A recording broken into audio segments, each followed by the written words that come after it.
नमस्कार दोस्तों, स्वागत है आपका प्यारा उत्तराखंड में। जैसे कि आप सबको पता है कि अयोध्या में राम मंदिर का कार्य लगभग अंतिम चरण में पहुंच चुका है और 22 जनवरी 2024 को जो रामलला की मूर्ति है उसकी प्राण प्रतिष्ठा की जाएगी, जिस पर प्रधानमंत्री नरेंद्र मोदी भी वहां पर शामिल होंगे। और देश ही नहीं, देश दुनिया के जितने भी बड़े बड़े मुख्य अतिथि हैं सब वहाँ पर इस जो अनूठा कार्यक्रम होने वाला है इसमें सम्मिलित होंगे।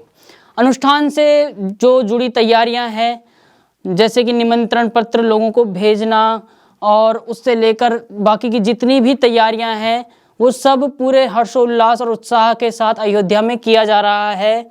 इसी श्रृंखला में मुख्यमंत्री योगी आदित्यनाथ भी हर हफ्ते अयोध्या में जायजा लेने के लिए पहुंचते हैं। प्रधानमंत्री नरेंद्र मोदी भी 30 तारीख यानी कि कल को अयोध्या में जाने वाले हैं और वहां से जो नया रेलवे स्टेशन बनाया गया है उससे 6 नई वंदे भारत ट्रेनों को हरी झंडी दिखाने वाले हैं और इंटरनेशनल एयरपोर्ट भी अयोध्या में बनकर तैयार होने वाला है। इसी क्रम में आगे बढ़ते हैं। इसी क्रम में आपको बताते हैं कि अखिल भारतीय संत समिति की तरफ से एक जानकारी मिली है। वो जानकारी यह है कि लगभग 22 मुस्लिम परिवार जो कि काशी प्रांत से ताल्लुक़ रखते हैं, उन 22 मुस्लिम परिवारों ने अयोध्या में राम मंदिर निर्माण के लिए धनराशि दान में दी थी। इसी में सबसे बड़ा नाम आता है इकरा अनवर खान का, जिसने 11,000 रुपये की राशि राम मंदिर बनाने के लिए दान में दी थी। इन्हीं परिवारों में से एक सबसे बड़ा नाम आता है एक मुस्लिम लड़की का, जिसका नाम है इकरा अनवर खान, जिसने 11,000 रुपये की सहयोग राशि के तौर पर अयोध्या राम मंदिर निर्माण के लिए दान में दी थी और इन दिनों वो काफ़ी चर्चा में बनी हुई हैं। मुगल सराय क्षेत्र की निवासी इकरा अनवर खान ने श्री राम मंदिर के लिए जो धनराशि दान की है, इससे पहले भी वो अपने हाथ पर श्री राम नाम के टैटू बना चुकी हैं।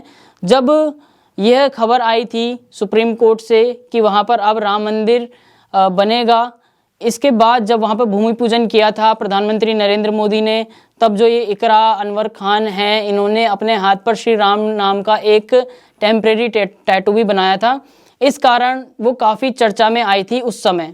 एक मुस्लिम लड़की जिसने अपने हाथ पर राम नाम का टैटू बनाया है, इस कारण से वो चर्चा में आई थी, बहुत ज़्यादा चर्चा में आई थी।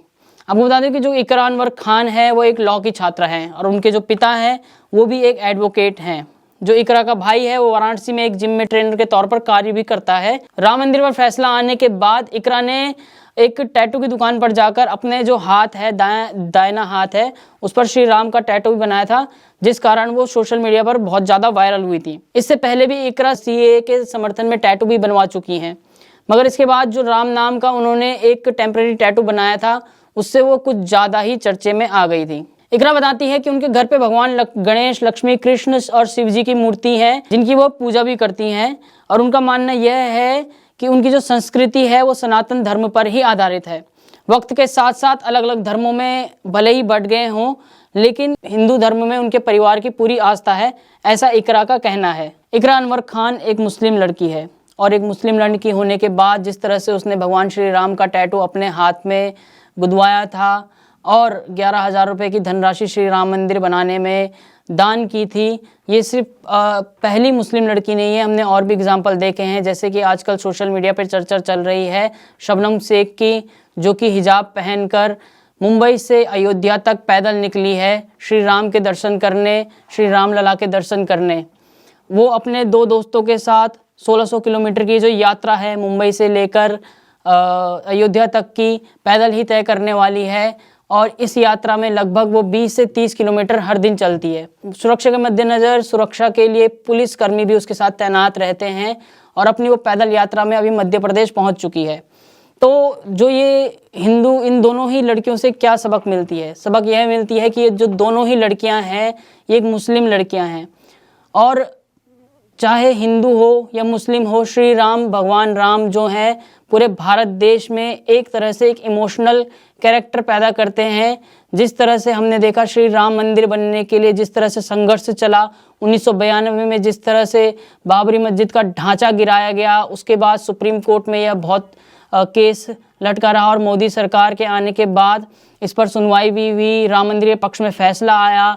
भूमि पूजन भी राम मंदिर का 4 साल पहले हुआ और 3-4.5 साल में बनकर तैयार हुआ राम मंदिर अब 22 जनवरी 2024 को इसकी प्राण प्रतिष्ठा होने वाली है, जिसमें कि नरेंद्र मोदी जी जो भारत के प्रधानमंत्री हैं वो मुख्य अतिथि होंगे और प्राण प्रतिष्ठा करेंगे। गर्भगृह में रामलला की मूर्ति को विराजमान करके उनकी प्राण प्रतिष्ठा की जाएगी और उसके बाद से जो राम मंदिर है वो भक्तों के लिए खुल जाएगा परमानेंटली। भक्त दर्शन कर सकेंगे राम मंदिर के, और जिसका संघर्ष लगभग, ये अभी की बात नहीं है, लगभग 300-350 साल से चल रहा ये जो मुद्दा है, जो ये संघर्ष है राम मंदिर का अयोध्या में। जैसे कि आप सबने पढ़ा ही होगा कि भगवान श्री राम अयोध्या में पैदा हुए थे, अयोध्या में राम राज्य उन्होंने स्थापित किया था, उसी तरह का राम राज्य अब स्थापित होने वाला है। और भले ही जो पार्टीज़ हैं, पॉलिटिकल पार्टीज़ हैं, इसको एज अ पॉलिटिकल स्टंट देख रही हो, लेकिन ये आस्था से जुड़ा हुआ मामला है, जो कि भारत देश में इस तरह का जो राम मंदिर है, भारत देश में होते हुए इतना भव्य राम मंदिर आज तक नहीं बना था। हम अपने आपको राम के वंशज कहलाते हैं, और राम के वंशज कहलाने के बाद भगवान श्री राम का इतना भव्य मंदिर अयोध्या में कभी नहीं था, जो कि अब पूरा होने वाला है 2024, 22 जनवरी 2024 को ये इतिहास लिख दिया जाएगा कि अयोध्या में भगवान श्री राम का जो भव्य मंदिर है उसकी प्राण प्रतिष्ठा होने वाली है। और प्राण प्रतिष्ठा ही नहीं, अयोध्या में एक बहुत बड़ा इंटरनेशनल एयरपोर्ट भी बनने वाला है।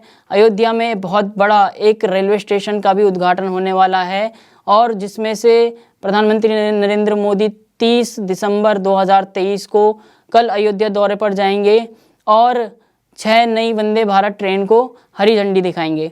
जो अयोध्या में राम मंदिर बनकर तैयार हो रहा है, जिस तरह की इसकी रूपरेखा है, जिस तरह की संरचना है, वो अब एक अलग मुद्दा है। लेकिन हिंदू धर्म ही नहीं, अलग अलग धर्मों के लोग भी बढ़ चढ़कर इसमें भाग ले रहे हैं। जैसे कि हम जानते हैं कि मुस्लिम धर्म की लड़कियां, जैसे कि इकरा खान है, जब राम मंदिर पर फैसला आया था, बहुत बड़ा फैसला था, बहुत ऐतिहासिक दिन था, जिसके लिए इकरा खान को एक अपने समुदाय के लोगों से भी काफ़ी टिप्पणियाँ मिली थी, नकारात्मक टिप्पणियाँ मिली थी। फिर भी उन्होंने राम मंदिर में डोनेशन दिया 11,000 रुपये का।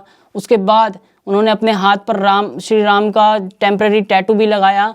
और शबनम शेख की बात करें, जो कि एक मुस्लिम लड़की होकर अपने आप को सनातनी मुस्लिम कहती हैं और हिजाब पहनकर हाथ में भगवा झंडा लेकर पैदल यात्रा पर निकली हैं, मुंबई से लेकर अयोध्या तक की लगभग 1600 किलोमीटर की। तो कह सकते हैं कि चाहे हिंदू हो या मुस्लिम, अपने अपने तरीके से भगवान श्री राम को अपनी श्रद्धा दिखा रहे हैं। इस पर राजनीति करने वाले जो राजनीतिक दल हैं, जो कह रहे हैं कि भारतीय जनता पार्टी अपना वोट बैंक साध रही है राम मंदिर के ज़रिए, ये फैसला अभी का नहीं है। जो फैसला आया है, राम मंदिर का निर्माण हुआ है, भूमि पूजन हुआ था, इससे पहले, ये पहले भी हो सकता था, अभी नहीं। सन 1992 में जब बाबरी मस्जिद का ढांचा गिराया गया था, उससे पहले 70 साल तक कांग्रेस ने राज किया था। जैसे कि आप सब जानते हैं कि कांग्रेस की सरकार कितनी बार आई, नेहरू थे, उसके बाद इंदिरा गांधी आई, उसके बाद भी मनमोहन सिंह थे, 2014 के बाद आए नरेंद्र मोदी, बीच में 5 साल भारतीय जनता पार्टी की सरकार थी, अटल बिहारी वाजपेयी थे जिसमें प्रधानमंत्री। लेकिन ये जो काम है ये तब भी किया जा सकता था, लेकिन ये जो काम है ये अब पिछले 4 सालों में ही हुआ है। और अब कांग्रेस और बाकी दल का ये कहना है, जिन्होंने इंडी गठबंधन बना रखा है, उनका ये कहना है कि भारतीय जनता पार्टी इस मुद्दे पर राजनीति कर रही है। जबकि भारतीय जनता पार्टी ने ये साफ साफ कहा है, उनका जो पुराना मैनिफेस्टो था सन 1999 का, जब जनसंघ के टाइम में भी उनका यही मुद्दा था कि राम मंदिर हम वहीं बनाएंगे अयोध्या में, इस तरह का उनका मैनिफेस्टो था। तो अब कांग्रेस को आग लगी हुई है कि जिस तरह से भारतीय जनता पार्टी अयोध्या में राम मंदिर भूमि पूजन भी किया और अब इतने कम समय में राम मंदिर का निर्माण भी कर दिया है, उसके बाद भारतीय जनता पार्टी उसके नाम पर वोट ले रही है। क्यों नहीं लेगी, बिल्कुल लेगी, क्योंकि ये काम भारतीय जनता पार्टी ने किया है, नरेंद्र मोदी ने किया है, योगी आदित्यनाथ ने किया है। तो ये उनका पूरा हक बनता है कि इस मुद्दे पर वो वोट ले, क्योंकि कांग्रेस ने कभी राम मंदिर का मुद्दा उठाया ही नहीं है। हिंदुस्तान में रहते हम, हिंदू हैं हम, लेकिन फिर भी हिंदुस्तान में रहने के बाद हम एक राम मंदिर को तरस गए थे। लेकिन इस समय पिछले 4 सालों में जिस तरह से राम मंदिर पर फैसला आया है, जिस तरह से राम मंदिर का भूमि पूजन हुआ है, जिस तरह से अब राम मंदिर का प्राण प्रतिष्ठा होगी रामलला की, उसके बाद ये मंदिर अपने आप में एक भव्य और एक दिव्य मंदिर बनकर सामने आएगा और एक राम राज्य की कल्पना आप कर सकते हैं। फिलहाल के लिए इतना ही। जय हिंद, जय भारत।